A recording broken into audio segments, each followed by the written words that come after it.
नमस्ते। अंग्रेजी सीखने के क्रम में हमें एक सामान्य सा प्रॉब्लम यह आता है कि हम सब्जेक्ट, वर्ब और ऑब्जेक्ट, ये सब्जेक्ट, वर्ब और ऑब्जेक्ट का जो एग्रीमेंट है जो हमारे वाक्य में आता है, हमें इसे पहचानने में बड़ी कठिनाई होती है। बड़ी मुश्किल होता है कि हम सब्जेक्ट को नहीं पहचान पाते हैं साधारणतः, और फिर वर्ब क्या होता है और ऑब्जेक्ट क्या है। आज हम इन्हीं तीनों चीज़ों की चर्चा करेंगे। सब्जेक्ट का अर्थ यह होता है जो वाक्य का मुख्य कर्ता मतलब जो किसी भी कार्य को पूरा कर रहा है, यानी जो हमारा वाक्य है उस वाक्य में जो एक्शन लिया जाता है, जो एक्शन होता है, वह किसके द्वारा होता है। आखिर मतलब जो कार्य हो रहा है वह कार्य का करने वाला कौन है। तो आप यहाँ पे प्रश्न लगाएंगे। जैसे मान लीजिए पहले हम वाक्य लेते हैं, मोहन एक किताब पढ़ता है। तो आप प्रश्न कीजिए, कौन एक किताब पढ़ता है, कौन एक किताब पढ़ता है। आपको कोई उत्तर मिलेगा। मोहन एक किताब पढ़ता है। सीता खाना पका रही है। कौन खाना पका रही है।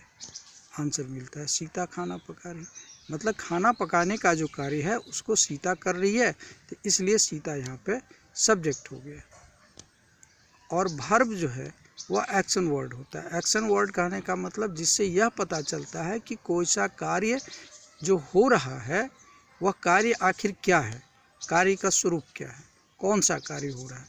जैसे वह किताब पढ़ रही है, तो वह क्या कर रही है। यहाँ पे प्रश्न हम बदल देंगे, क्या, वह क्या कर रही है, तो वह किताब पढ़ रही है। वह जो है कर्ता, उसका कौन सा काम है, तो किताब पढ़ने का, वो किताब पढ़ रही है। तो यहाँ पर पढ़ना जो है यह हमारा वर्ब हुआ। वर्ब को हम ऐसे भी पहचानते हैं, हंसना, रोना, गाना, खाना, पीना, आना जाना, बैठना, उठना, ये सारे वर्ब होते हैं।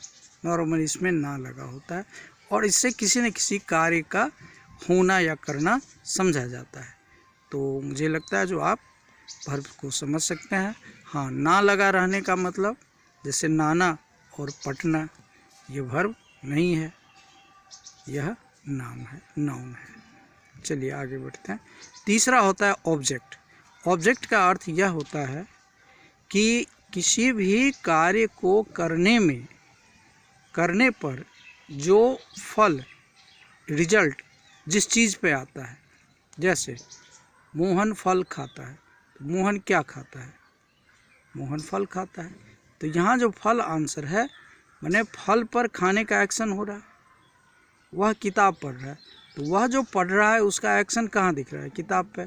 तो यह कर्म हो जाता है जिस पर किसी काम का प्रतिक्रिया होता है, किसी काम का एक्शन आता है, वह कर्म होता है।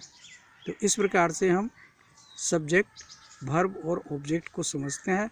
और सब्जेक्ट, वर्ब और ऑब्जेक्ट जब हमारी पहचान में आ जाती है तभी हम इंग्लिश में कोई भी सेंटेंस लिख पाते हैं, या हम कन्वर्ट कर पाते हैं, या ट्रांसलेट ही सही कर पाते हैं। शुरुआती दौर में सब्जेक्ट, वर्ब, ऑब्जेक्ट ये सब